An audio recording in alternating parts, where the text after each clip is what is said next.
প্রিয় দর্শক, আসসালামু আলাইকুম। আপনারা সবাই কেমন আছেন? আশা করছি আপনারা সবাই অনেক ভালো আছেন। এই যে বন্ধুরা দেখতে পাচ্ছেন, আমাদের গ্রামগঞ্জের কৃষকেরা বাড়ির আশেপাশে কীভাবে এই মিষ্টি আলুগুলো বা গোল আলুগুলো চাষ করে থাকে বন্ধুরা। এই আলুর মধ্যে রয়েছে প্রচুর পরিমাণে ভিটামিন বন্ধুরা, যাহা খেলে বন্ধুরা আপনারা অনেক উপকার পাবেন বন্ধুরা।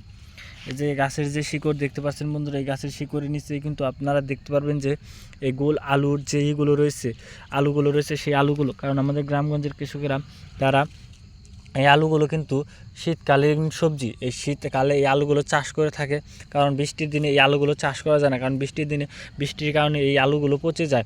এবং শীতকালীনে এই আলুগুলো খুবই সুন্দর এবং ভালো হয় বন্ধুরা, কারণ এই আলুগুলো পচন ধরে না, কারণ এই বৃষ্টি শীতকালে বৃষ্টি হয় না বলে এই আলুগুলো খুবই সুন্দর এবং ভালো হয় বন্ধুরা। কারণ এই আলুগুলো কিন্তু আমরা চাষ করে থাকি বাড়ির আশেপাশে। তো আপনারাও চাইলে কিন্তু এই আলুগুলো কিন্তু চাষ করতে পারেন বন্ধুরা। আমাদের গ্রামগঞ্জের কৃষকেরাই কিন্তু বাড়ির আশেপাশে এই আলুগুলো চাষ করে থাকে বন্ধুরা।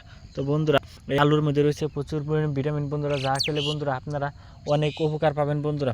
তো বন্ধুরা, আমরা নিজেরাই কিন্তু এই আলুগুলো চাষ করে থাকি এবং আমরা নিজেরাও খেয়ে থাকি, আমরা বাজারে বিক্রি করে থাকি। তো বন্ধুরা, যদি আমাদের এই ভিডিওটি ভালো লেগে থাকে তাহলে বন্ধুরা অবশ্যই আমাদের এই ভিডিওতে একটি লাইক করবেন এবং কমেন্টে আপনাদের মতামত জানাবেন। ধন্যবাদ আপনাদের সবাইকে।